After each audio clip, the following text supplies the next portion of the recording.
हाँ सर, कब अमेरिका से वापस कब आए? How is India treating you? हाँ, कांट हियर यू। गेट के बाहर आया है आप, गेट के बाहर आए और आप मुझे हेलो कर रहे हैं अपने गेट के बाहर। मैं बैल क्या कर रहे हैं यार? सुनीता नहीं आने देगी तेरे को अंदर। हाँ, मगर हमारा प्यार जरूरी है सर।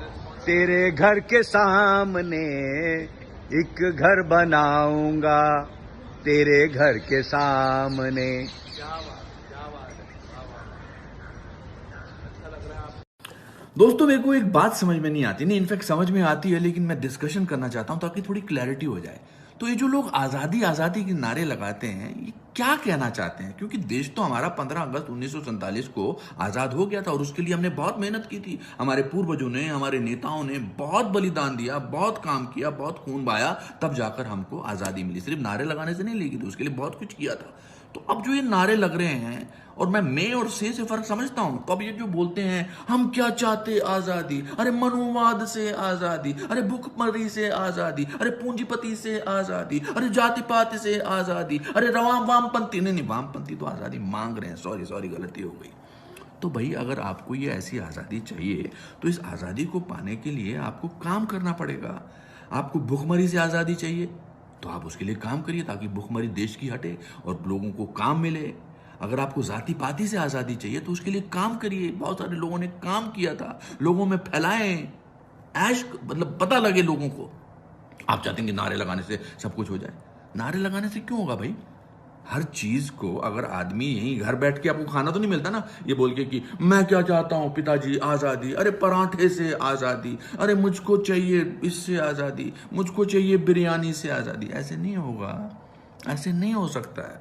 उसके लिए आपको काम करना पड़ेगा। देश में जो 1947 से लेकर आज 2020 तक जो देश आया, उसके लिए लोगों ने काम किया है।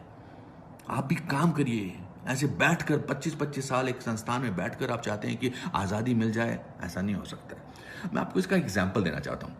चलो ठीक है, मैं बताता हूँ। देखिए, हालांकि मैं मजाक उड़ा रहा हूँ। आप इसको देखो, क्या कहते हैं, इसको टकला कहते हैं या इसको गंजा कहते हैं। मेरे बालों से मेरे सिर को आज़ादी है, लेकिन मैं नारे लगाना शुरू करूं, मैं क्या चाहता हूं आजादी, छोटी कंघी से आजादी, बड़ी कंघी से आजादी, हेयर ब्रश से आजादी, लंबे बालों से आजादी, छोटे बालों से आजादी, घुंघराले बालों से आजादी। तो भाई मैं बेवकूफ लगूंगा ना, क्योंकि मेरे पास तो आजादी ऑलरेडी है। अब किस चीज की आजादी मांग रहा हूं मैं, है ना?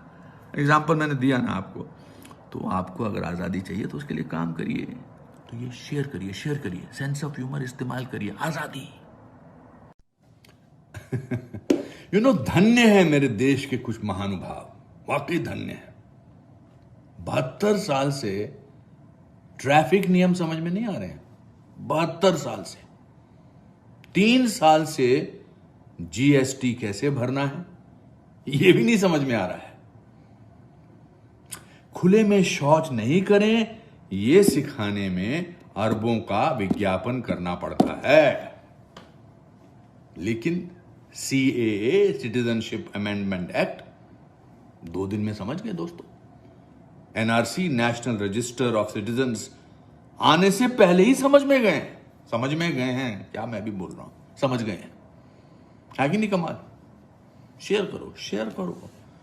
We have to teach people what is right and what is wrong, sometimes with a sense of humor.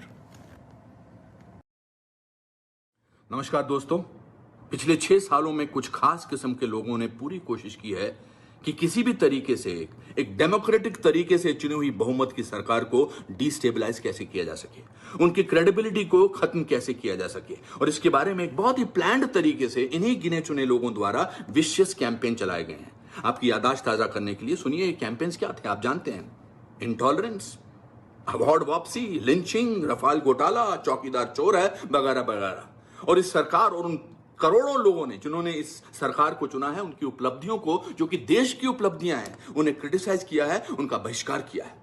और जो कुछ भी इस देश के लिए अच्छा किया गया, उनका मजाक उड़ाया, उनके ऑथेंटिसिटी के सबूत मांगे, चाहे वो स्वच्छ भारत अभियान हो, चाहे वो सर्जिकल स्ट्राइक हो, बालाकोट हो, ट्रिपल तलाक हो, एब्रोगेशन ऑफ आर्टिकल 370 हो। और जब इन मुद्दों पर ये कुछ नहीं कर पाए तो अब ये गिने चुने लोग जो अलग अलग प्रोफेशन से हैं एक नया पैंतरा लेकर आए हैं और उसे पूरी तरह से हवा देने की कोशिश कर रहे हैं।